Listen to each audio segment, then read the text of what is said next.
All right, I'm gonna give you just a little bit of a brief history about me and my alcoholism. Okay, because my name is Matt and I'm a real alcoholic. And an individual left a comment. It's the same broken spirit from a spiritual world glorified in a realm that we're in right now. And those of us who are seeking still have light within us. So don't let the feeling of defeat, because you, listen, the way that I look at it, and it's not me, in order to get better, everything around you has to go away in some way, shape, or form. Whether it's somebody leaving you, whether it doesn't matter what it is, everything has to be started over from the foundation. It has to. You have to rebuild everything on a brand new foundation, something that you've never ventured into before. Okay? But what he was talking about was how alcohol is real. Somebody had left him. He's on the way, or her is on the way to the store or to the refrigerator. And how the obsession is there and how it won't stop. Okay? And then there was another comment on one of the drinking in the AM where one of the individuals says, "This is fake."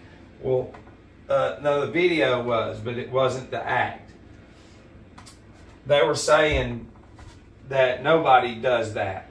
And see, that's where we are, is when you're not educated in a school system. Even though a large percentage of people are going to become alcoholics, should make sense. We need to get them ready and say, listen, this is coming. It's everywhere, but they don't. So when somebody can't see what physically it can do to them, then they're the ones that are going to be set up down the road and never come back. You know, but I can go back in my history and do an inventory, and I can even get friends, one in particular, that would have to hold. He was over here one day, and he had to, I was drying out, which is not safe, but it's better than the alternative. Anyways, he come by over here, and I was in some really, really bad shape. So he wanted to go get something. Man, you got to get something. And so he went and got some 24s and came back. And I couldn't drink it. Like literally, I could not drink it.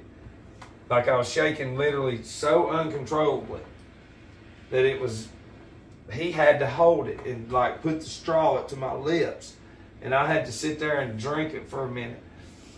You know, and listen, that's one example of something that many of y'all have gone through, whether it be you or whether you've administered to a friend or family member.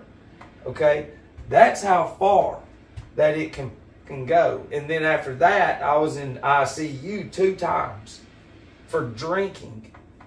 I went in just to check my vitals. I went in because I didn't.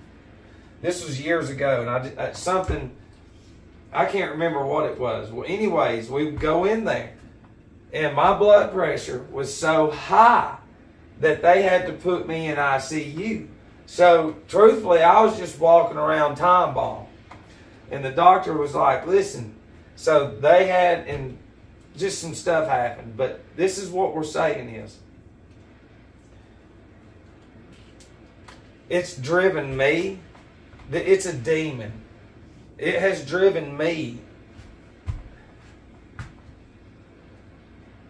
Was it the last? Close to the end of the drinking journey, the Al-Cool spirit had me in my daughter's piggy bank taking quarters out to go get a 6-pack or 2 6-packs. Actually, I had enough money for a 6-pack, I think, of 16-ounce natural ice, 5.9%. And I hadn't drank in 2.5 days. And see, 2.5 days, that monster was brewing. I didn't have any help. Wasn't going to no meeting, no talking to nobody or nothing. I was just going to fight it. Yeah. And eventually that terror collapsed. Those racing thoughts, the shaking, the constant, And so I went to my mom's house and begged her for $5 for a can of dip, and then used it to get another 6-pack. So I had 12 16-ounce natural ices. And I sat right out there and chugged every one of them in 5 minutes. Came in, and then the law was called. And do you see what I mean? Those 2.5 days, that brain, nothing was going on. It was withdrawing from that constant impulse. And remember, when we drink to the point to where we black out pretty much every night, we're depleting the brain's cells. Okay, listen, you're made of alkaline. They don't want you to know this. There's more Cali-Phos in the brain than anything, which is the major cell salt. That's the opposite.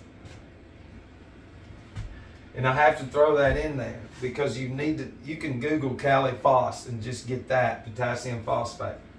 And it's going to help your withdrawals. And I would load up on it because it's going to go in. The material's not in there. So when I look back,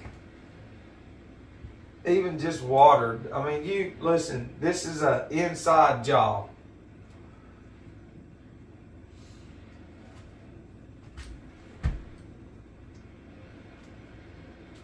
The pills are just temporary. They're just temporary. But see, the thing is we don't have anything. And so it's almost impossible. And it truly is. That's why a lot of times a detox, some kind of a rehab,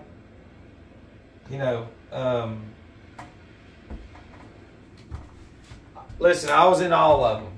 I'm against them, but I'm for them because that's all you've got. I had to go through all that and find out that they never give us any education or knowledge of what you're made of and why you shake. It's just withdrawals, but why? What is going on in there?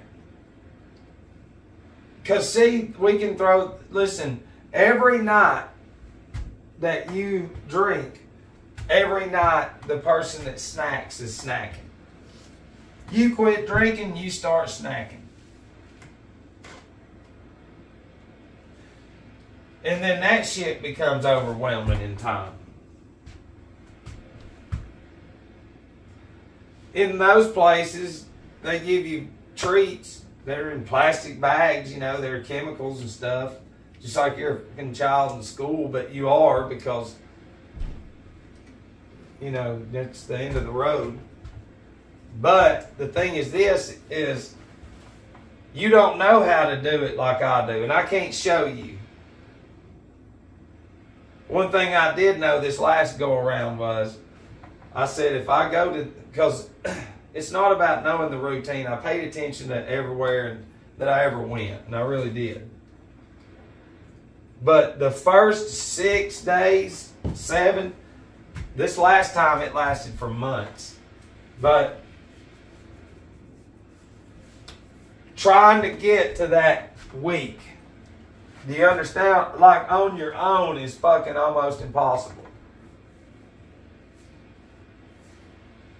That's why, because the shaking is so bad, you don't know what to put in there to help coincide so you don't stroke out and all that other shit. There's nothing embarrassing or to go here for a week.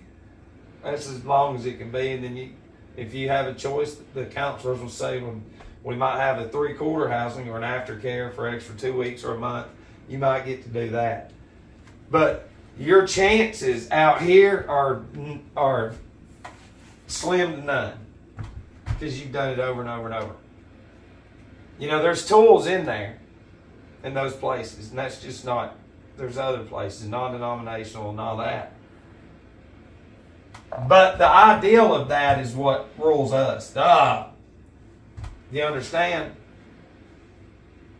Ain't that a bitch fighting that demon that tells you with that impulse to go get that shit and kill you? And then we all know it's like,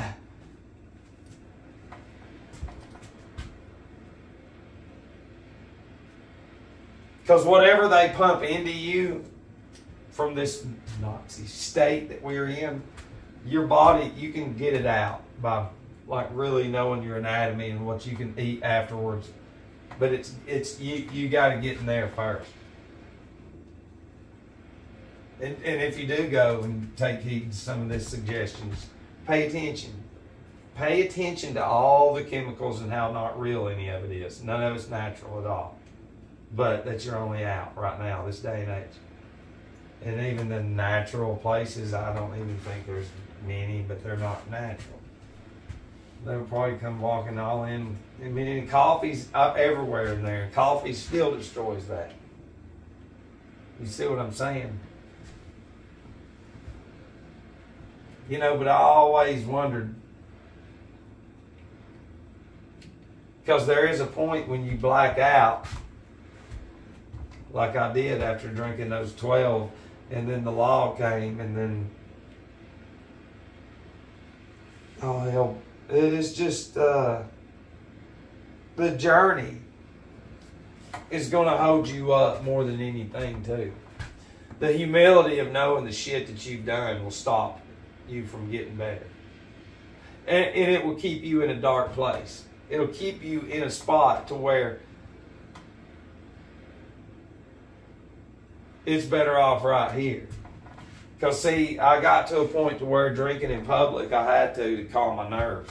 Because I ain't never been down with pills. I was blues a long time ago, but that was nothing. So I had to reprogram my whole system. Because I was a huge party animal. We partied a lot. So going out and never drinking and shit, and then eventually sitting at bars, like, you know, but I don't go out anymore. If I have to go in somewhere, I mean, it's or if I'm around it, it's nothing, because I know what it is. But it was a long time of practicing. And see, the thing is just taking that first step. And that's the biggest thing of all.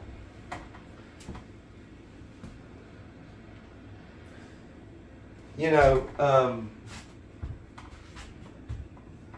because I mean, there for a while, it was pretty bad to where I was scrounging up whatever I could and walking up through the fucking woods.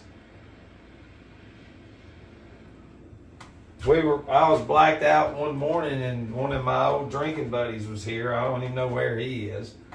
And somehow I came to in front of a store with a brick. Yeah. And was like, what the fuck is this? And I guess, I have no idea, but the chick came to the door. It's a good thing she knew who I was. And was like, I said, I don't know what's going on. And she was like, here, just take one of those 30 packs and get out of here. And still to this day, that was like a God thing. Because now, that's his spirit. That's how cool.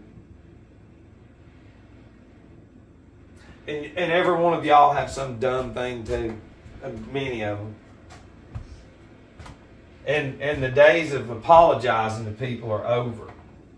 You can't apologize. That making amends shit has a whole nother meaning. You can't apologize for being an alcoholic. You were meant to be an alcoholic. In a system designed for functional alcoholics to be held up to where they control their alcohol. They control, but although alcohol controls them. And then you get looked at as less than. That's what you're walking into.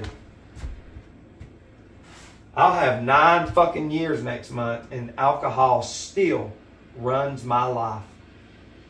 And I ain't even around it. It's the ones that it controls. Tell me if that ain't some shit. That's an inventory for you. And truthfully, you will be. You know how many people I know that travels and, you know, because that's the big thing, go to the bar and all that other shit, and it's just, you know, what do we do? Because we're geared to do what we do. It's an inside job. You know, but I mean, it's the you're going to have to cry. I mean, quit fighting all that shit. It's what we've put into us. All that vibration of alcohol is trying to keep you imprisoned. And you got to fight through that shit and succumb. It doesn't matter. If you can be locked up, you've got a better shot at getting sober. And then getting better spiritually, physically, mentally, emotionally, in every which way. Get structured, get disciplined. You have none of that right now. You're watching this fucking video. That's what I'm saying. Which is a good thing. But the world will tell you, this man is fucking crazy. I've gave my life to looking up and to cutting the world off. And in order to get better from what's killing you, you've got to do that. And that being secluded is cutting the world off. There's nothing wrong with saying, I need help amongst all Ahrimanic spirits. Ahriman doesn't like that. That's why they make shirts that says rehab is for quitters. It's the truth too. So, you're a machine. Okay? And sometimes the vehicles have to be put into a body shop in order to get worked on. Okay? You run the same way a vehicle does. Alright? And until you start putting more good stuff in your eyes and ears and into your mouth, eating it and turning it into what runs the brain, good food and water and all that stuff, then you'll always be sitting there. The withdrawals will be horrible. You'll have none of that. And you'll always be in that repetitive cycle. I love you.